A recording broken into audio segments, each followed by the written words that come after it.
Okay, so you made it. So you came down, visited with your family. You decided. Then you met your family member. You decided like, okay, this is where I'm going to open up shop. I'm going to be an entrepreneur here. Yeah. And how did you take your first when you relocated? Were taken in by your family. When did you make your first leap into being an entrepreneur? Yeah, it was a couple months later.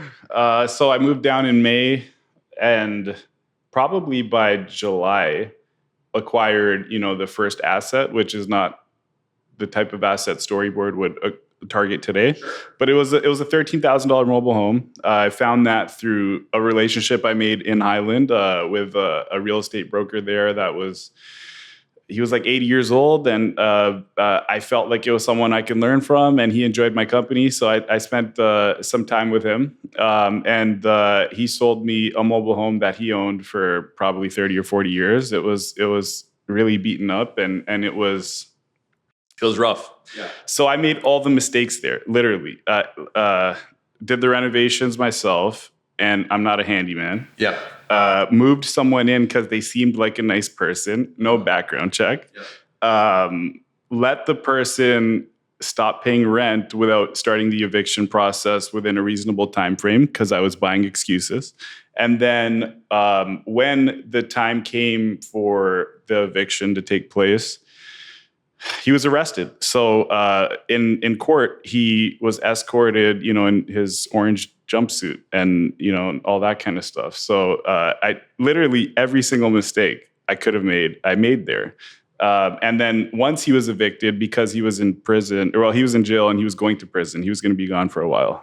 He might still be gone, unfortunately, or maybe fortunately. I don't know. Yeah, I hear you. Yeah. I had to empty out the mobile home, right, of his belongings. He had somebody come and take a few things, but the weirdest thing, he had an entire room, floor to ceiling, filled with broken televisions.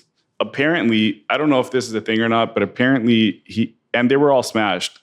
He was smashing them, taking something from inside the televisions and selling it.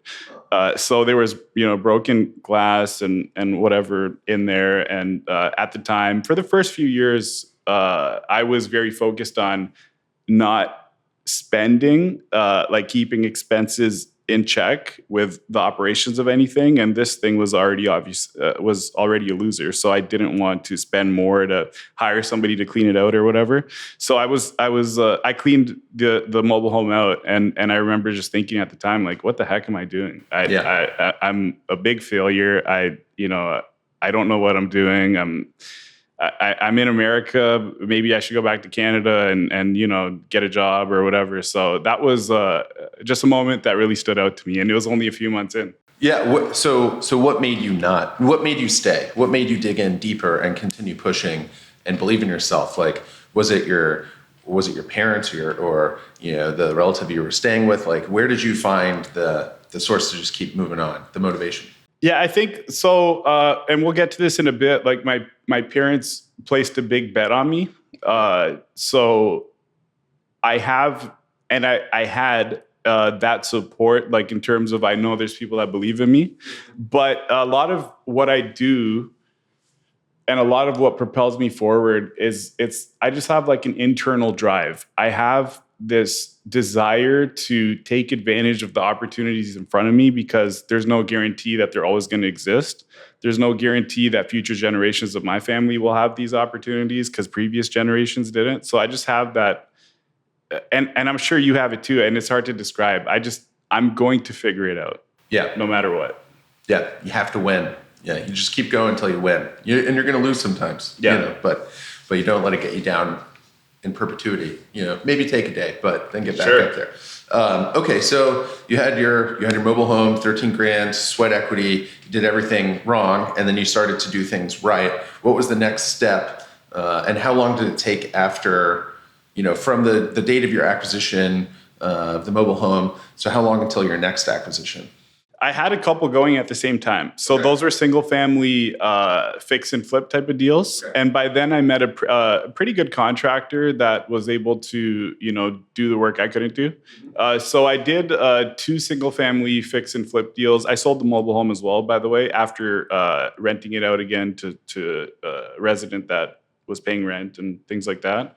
I sold that. The single family fix and flip deals were like cosmetic rehabs. Bought those, sold those, and then in September or August, I think it was September of the same year. So I'm moving rapidly, and you'll see a pattern as we talk about the journey. It's constant progression and doing things.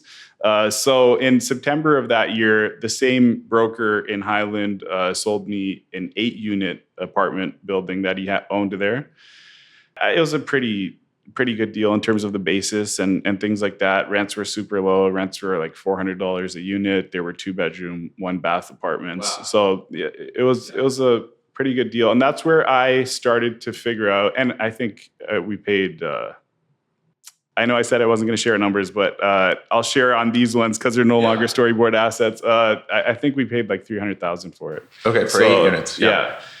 So that's when I really started to realize that there's a lot of levers you can pull outside of physical improvements to improve the NOI of a real estate asset. Mm-hmm. So, better leasing, better customer service, better maintenance, better marketing, things like that. Yeah. And then that deal... I ended up selling a year later, so I held that for like about a year. But the first, what for me is a big asset in our industry, it's probably a small asset, but it's the type of asset that Storyboard really focuses on today. It was a 64-unit townhome deal that came through a broker relationship, and that was at the end of 2013, so call it like December, going into January 24.